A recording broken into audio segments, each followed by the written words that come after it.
सो वो परमेश्वर सच में अनुग्रहकारी है। अब कारण क्या है कि हम उसकी सुन नहीं पाते? क्या कारण है कि हम उसकी सुन नहीं पाते? उन कारणों को देखते हैं। लूका 8 का 14, लूका 8 का 14 में देखिए क्या कहता है। यहां पे यीशु मसीह ने जो दृष्टांत बताया था ना, बीज बोने वाला, 4 तरह के मन बताए थे वहां। 4 मन। पहला मन कौन सा? रास्ते का, रास्ते का मन। शैतान आता है वचन गायब। जैसे जो लोग लिख रहे हैं वो तो लिखते हैं, लेकिन जो लोग नहीं लिखते, मैं उनसे पूछूं पिछले संडे मैंने क्या प्रचार किया था, तो एक लंबी आ में चले जाते हैं।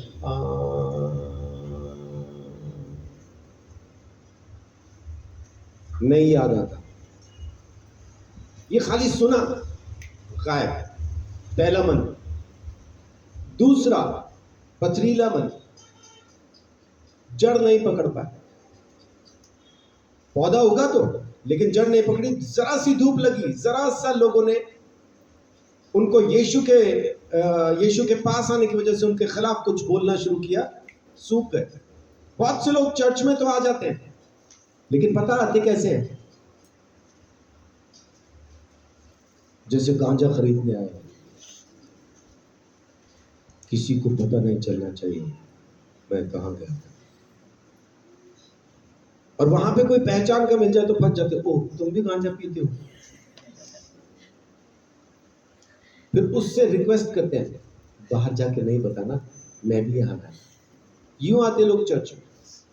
इनका पता चले, धूप लगी, खत्म। ये दूसरा मन। अब हम बात करने वाले तीसरे मन की। पढ़िए 8 का 14। जो झाड़ियों में गिरा, यह वे हैं जो सुनते हैं, पर आगे चलकर चिंता और धन और जीवन के सुख विलास में फंस जाते हैं और उसका फल नहीं पकता। जी, पैदा हुआ पौधा, न सिर्फ पैदा हुआ बल्कि बड़ा भी हुआ, बढ़ भी गया, अच्छे से बढ़ गया, लेकिन फिर आखिर में क्या हुआ? झाड़ियों ने उन पौधों को दबा लिया। अब ये अच्छी जमीन पे हैं, मन के उपजाऊ हैं, वचन को अच्छे से स्वीकार किया है, वचन बढ़ भी गया उनकी जिंदगी में, लेकिन फल नहीं पकता। वचन का जो वायदा है वो पूरा नहीं हो रहा है। प्रभु यीशु मसीह ने जो वायदे वचन में किए इनकी जिंदगी में पूरे नहीं हो रहे। कारण संसार की चिंताएं। खाएंगे कैसे, जिएंगे कैसे, पहनेंगे क्या, क्या खाएंगे, क्या पिएंगे, क्या पहनेंगे, रहेंगे कैसे? अरे अपना तो मकान भी नहीं है, बच्चों के लिए क्या छोड़ के जाएंगे, कैसे होगा? बच्चों की फीस आ गई, मकान का किराया आ गया, बिजली का बिल आ गया, अब क्या होगा? ये इसी चिंता में परमेश्वर के वायदे इनकी जिंदगी में काम नहीं कर रहे, वही चिंता। और फिर उनके सवाल होते हैं, मैं तो प्रभु का सेवक हूं, प्रभु का दास हूं, प्रभु पे विश्वास करने वाला हूं, बावजूद इसके मेरी जिंदगी में ये परेशानियां क्यों है? क्यों है? क्योंकि उनको वचन पर नहीं, चिंताओं पर विश्वास है, समस्याओं पर विश्वास है। यह है न सुनने का कारण। परमेश्वर की आवाज को सुनते नहीं, अपनी चिंताओं को सुनते रहते हैं। अपनी चिंताओं पे हमारा ध्यान लगातार बना रहता है। बहुत से लोगों को इसी बात की चिंता होती है, नौकरी कब मिलेगी। और कईयों को तो आज की तारीख में इतनी चिंता एक ऐसी चीज की है, माने जिसको मैं चीज भी नहीं मानता, मेरी शादी कब होगी।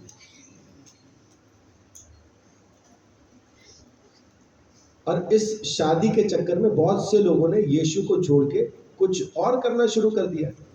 ये उपाय, वो उपाय, प्रार्थना से शादी नहीं हो रही है, उन्होंने यीशु को ही छोड़ दिया शादी के चक्कर में। मैं जानता हूं ऐसे लोगों को।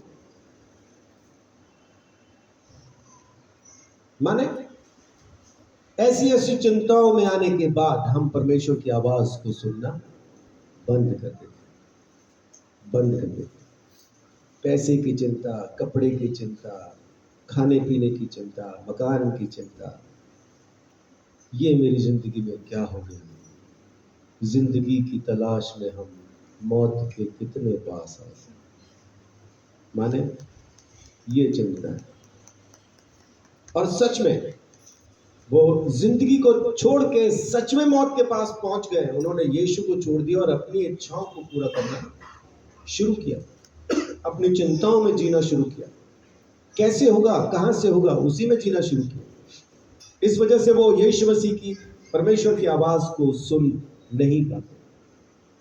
और देखिए भजन संहिता 66 का 18,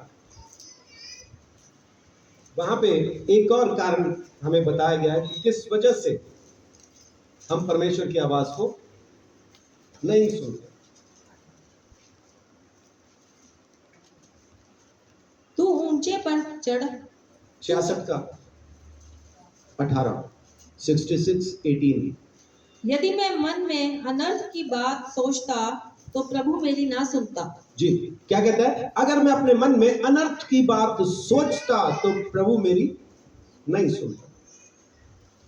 अब अनर्थ की बात क्या है? जाहिर सी बात है, खुद को खुश करने वाली बातें अनर्थ की बातें।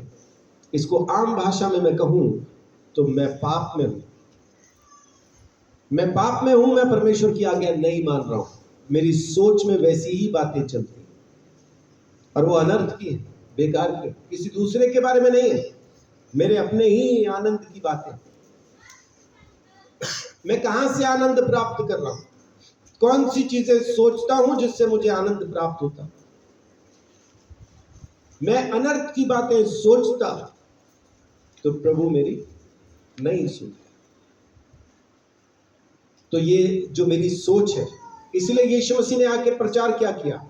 सोच बदलो, मन बदलो, मन फिराओ, अपनी सोच को बदलो, परमेश्वर के वचन से अपनी सोच को बदलो।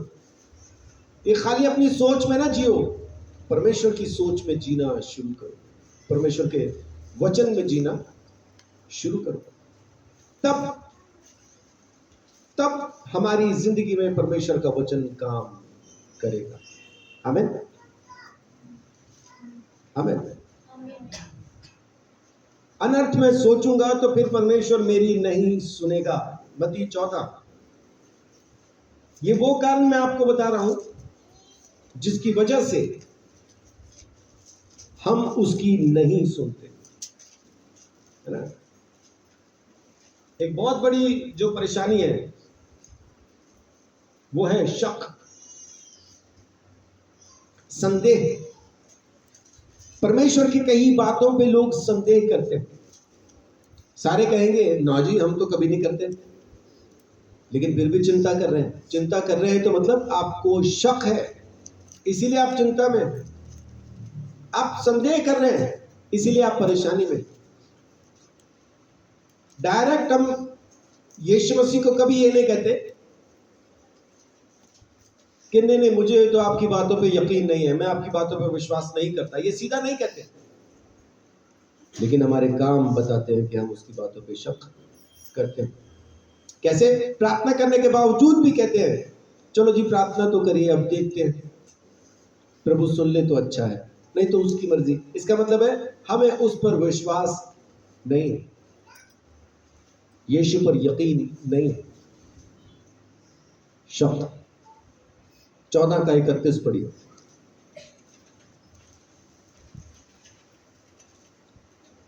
यीशु ने तुरंत हाथ बढ़ाकर उसे थाम लिया और उससे कहा, हे अल्पविश्वासियों, तूने क्यों संदेह किया? हे अल्पविश्वासी, तूने क्यों संदेह किया? अल्पविश्वासी का मतलब क्या है? अल्प मतलब कम, कम विश्वास करने वाला, अल्प विश्वासी। माइनॉरिटी को हिंदी में क्या कहते हैं? अल्पसंख्यक, मतलब जिनकी गिनती कम है। अल्प विश्वासी जिसका विश्वास कम है। इसका मतलब उसको यीशु मसीह पे शक है। और है कौन? पतरस। है कौन? पतरस। पहले यीशु को देख के चिल्लाए, क्योंकि तूफान चल रहा है, बारिश आ रही है, ये तो नाव में जा रहे हैं। यीशु ने इनको पहले भेज दिया, तुम पहले जाओ झील के उस पार, मैं आता हूं। पूछने वाला ये भी नहीं पूछ रहा आएगा कैसे, नाव तो हम ले जा रहे हैं। यीशु ने कह दिया तुम चलो, तो चल दिए फटाफट, चलो यार, रात तो पहले हुई, इन्होंने फिर सारी रात बैठे रहने प्रार्थना में, हम चलते हैं, निकल लिए फटाफट। लेकिन यीशु मसीह प्रार्थना करने के बाद आधी रात के आसपास इनकी तरफ आ रहा है। आ कैसे रहा है? पानी पे चलता हुआ। बारिश आ रही है, अब हालात देखो, अंधेरा है, घोर अंधेरा छाया है,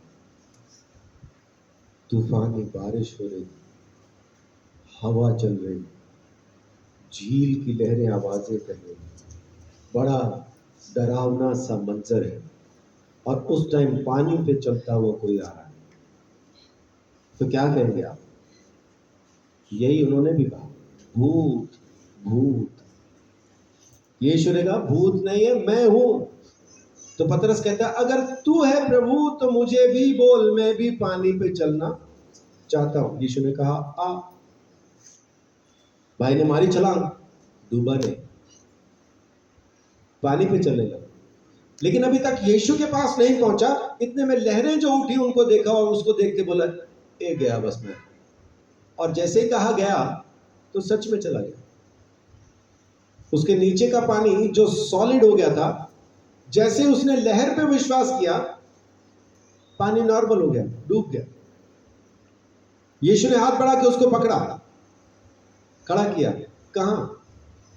फिर से पानी पे खड़ा किया। और वहां उसको खड़ा करके कह रहा है कि हे कम विश्वास वाले, तेरा विश्वास कहां? आज की तारीख में भी पवित्र आत्मा हमसे यही पूछ रहा है कि तेरा विश्वास कहां है? चिंताओं में है, या अपने पाप में है, या अनर्थ के जो विचार तू सोचता है उनमें है, आज्ञा जो नहीं मान रहा अनाज्ञाकारिता में है? तेरा विश्वास कहां है? इसलिए हम उसकी आवाज को सुन नहीं पाते। जरूरी है कि हम विश्वास करें, न सिर्फ यीशु पर बल्कि उसकी कही हुई हर एक बात पर। आज की तारीख में परमेश्वर हमको क्या कहता है? ये मेरा प्रिय पुत्र है, इसकी सुनो, इसकी सुनो। वो ये नहीं कह रहा मेरी सुनो, वो आप कह रहे हैं इसकी सुनो। क्योंकि जो कुछ पिता कहता है वही यीशु कहता है, जो यीशु कहता है वही पवित्र आत्मा कहता है। तो अपने को वही सुनना है, वही मानना। लेकिन हम उसकी सुनते नहीं, हम शक में रहते हैं, उसकी आवाज को सुनते नहीं, तमाम परेशानी के अंदर रहते हैं। क्या क्या कारण है? हम संसार की बातों में लगे, है ना, उसमें झाड़ियों ने उसको दबा लिया, और फिर अनर्थ की बातें हमारे अंदर है, हम उस सोच में, और फिर हम